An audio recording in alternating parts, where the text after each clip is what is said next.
Have you ever played a game and it seems that the game has nothing better to do than to ruin your day? Ever wondered why the game hates you? That will be explained in this episode of Two-Headed Conversation. In every video game in existence, there is a theme to the game. It could be a 2D platformer, survival sandbox, or just a simple puzzle game with blocks. However, what makes each game different from each other is the difficulty of the game, and the difficulty can cause a game to quote-unquote hate the player. But how does a game hate someone? It's not alive in any way, so how does it have any emotion? Well, think of the hate from a video game as a theoretical emotion. In short, the higher difficulty, the higher the game can hate. Now let's look at what makes a game really hate the player. So how can a game hate the player? It is either you lack skill, you lack luck, or the game has stupid video game antics. And what better game to start off with to show that you lack skill is none other than Don't Starve.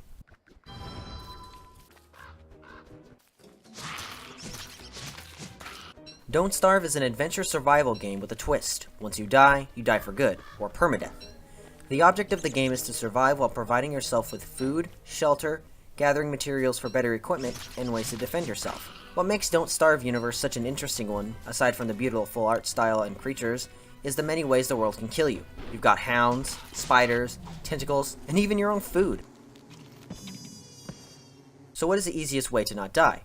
To not starve, duh! But you also have to keep an eye on your sanity and health meter. If your health gets too low, you die, obviously. If your sanity starts getting too low, you'll begin to start seeing things. With a brief summary of Don't Starve out of the way, how does this relate to the game hating you by lacking skill? It is because the game purposefully sets the player up for failure.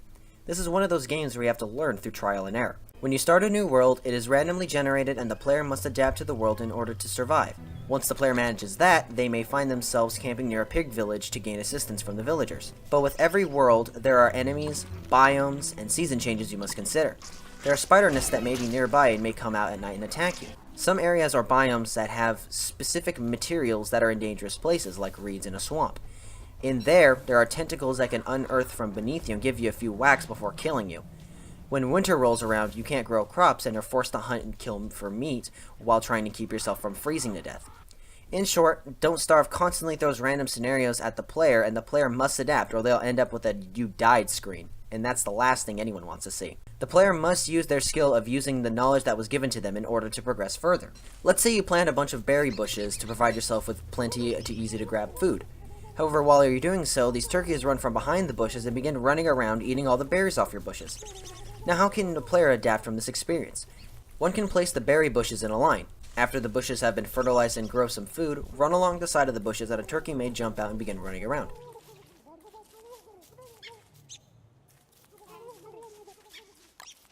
Once they're at a good distance, run away from the bushes, place the berries on the ground and allow the bird to approach. And when the time is right, you kill it! And now it is dead, and you have spared your berry bushes, and you have some drumsticks to feast upon. It may seem unfair for a game to do that to a player, but the mysterious unknown can be a dangerous one. Curiosity killed the cat, and with little to no preparation, you can end up dead. Like the cat. With the skill part out of the way, we can now look at the luck aspect of why the game hates the player. Luck can be a good and bad thing, especially when the game is heavily reliant on such a mechanic. One game that has such a feature is The Binding of Isaac Rebirth. Binding of Isaac Rebirth is a roguelike dungeon crawler. The object of the game is simple. Explore the floor that is given to you, gain a few power-ups and pickups along the way, beat the boss, get its power-up, and traverse to the next section of the game. There is a good amount of floors to venture through with unique enemies in each area. On top of that, there are over 200 abilities to obtain. And that last statement sounds like a good thing, right? Over 200 abilities to use. Well, when it comes to Binding of Isaac, it really isn't. Why? Because the only way to obtain abilities is through random generation. Just as the levels are, so are the items. Some items can help you tremendously, while others can provide little to no help. Here's an example of a game I had. I got the Dark Bum. What makes this familiar awesome is that when he picks up a heart and a half's worth of health, he'll give you a soul heart. And in this game, you need plenty of health. Next, I get the Leech minion who chases enemies around, hurting anything that it munches on and can heal you after doing a specific amount of damage. On top of that, I have this Super Meat Boy head that shoots projectiles and does a good amount of damage anytime I touch an enemy. And so far, it looks like we're having a good run. I mean, look at all the soul hearts I've obtained. Well, let me show you how it all goes downhill from here. So I defeat the Dark One with no problem and get a life up item. Let's see what the Holy Room has. Oh, nice, a relic. That means I get more soul heart drops for me. I would like some damaging abilities. Oh look, a quarter. I could buy that map so I can see how big the floor is, but I would like to have some damaging items. Oh, matches and naval up. That sounds like— No, it's not! No, it's not! Double deal item only grants me flight, so I will pass. Now this is where the luck is becoming a negative thing. Every item that has been presented has not presented me with any damaging status. Heck, I haven't gotten any items to increase my movement speed, luck, nothing. My 2 damage dealers is my Leech and Meat Boy head. Sure, my Dark Bum is doing a good job with providing me with soul hearts. Sure, the Leech is dealing a bunch of damage to enemies, and sure, the Meat Boy head does a lot of damage when I'm close up to an enemy. But that's the problem. I have to get close to an enemy, and that risks me taking damage. And speaking of damage, the lack of tier damage is hurting me in the end. This is where my downfall started. I come to a room where these fast-swimming enemies start charging at me. As I attack them with my tears, they get knocked into my escape route, causing me to take damage. Because of my lack of damage, it took more shots to kill them. And look at how much health I had before coming into the room. The next room I decided to use my Leech and attack and regenerate some of my health. The problem with that is that these enemies were teleporting around the room, causing me to take more damage than necessary, so I abandoned the idea. Even though the next room gave me health that I just lost and then some, the boss battle proved to be a beating. I had no speed, no attacking abilities, and again, no damage.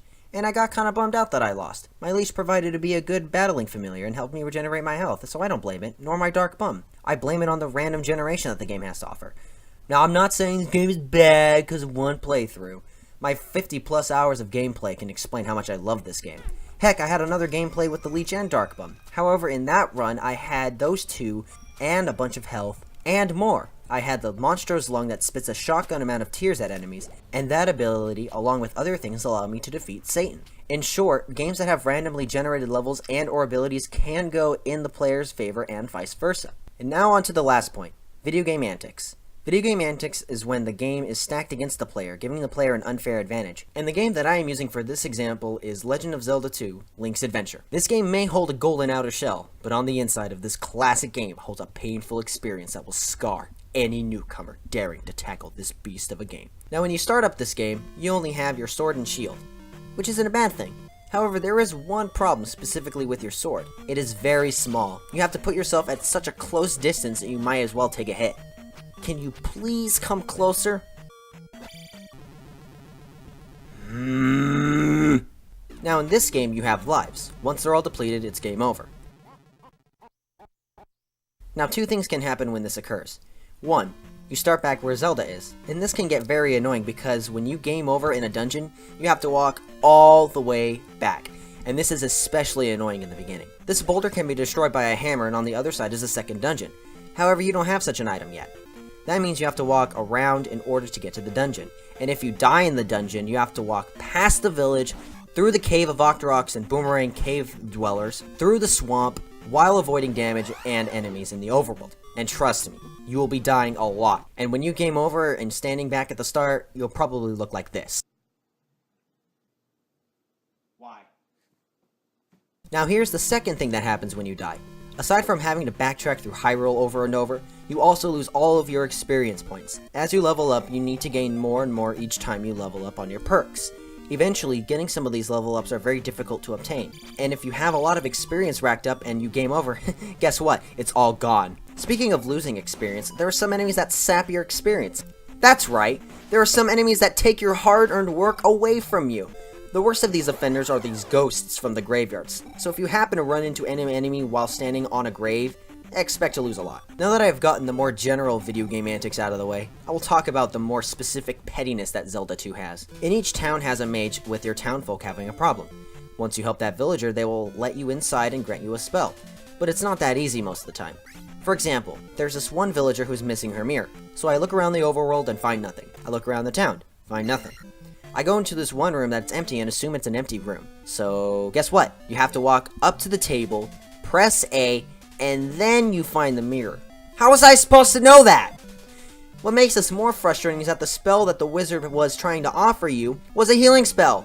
Why would a spell that makes the game so much easier hidden in such a cryptic matter? Another spell that doesn't help is the fire spell. Sure, you can use it on smaller enemies, and you would think that you can use it on bigger guys, right? But no! That would give you too much of an advantage. So it does nothing to them. Great frickin' spell. Now the towns are a nice place. They're full of people to talk to give you helpful advice and heal and replenish your magic. What can go wrong? Really? You can't even talk to people without putting yourself in jeopardy, especially when you're low on health. So before you even think about talking to people, go to the red dress lady and let her heal you before you go about your day. This game is just full of surprises. Just full of them. Oh, look at that. The floaty skull got stuck.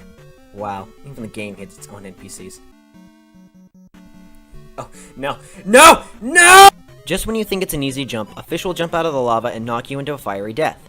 Just when you think that there is something at the end of the hall, there will be a key on the opposite side just to tease you.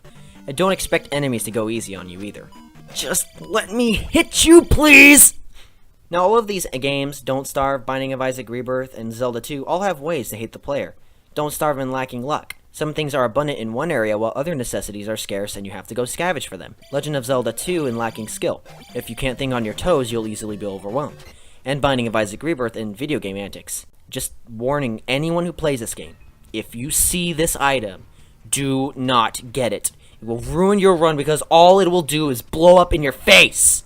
The examples can go on and on, but you get my point. The thing is though is that when the player is hit with harsh defeat like these games can create, the player may start having video game fatigue. And what is video game fatigue? Well, due to time constraints, that'll have to wait for the next Two-Headed Conversation episode.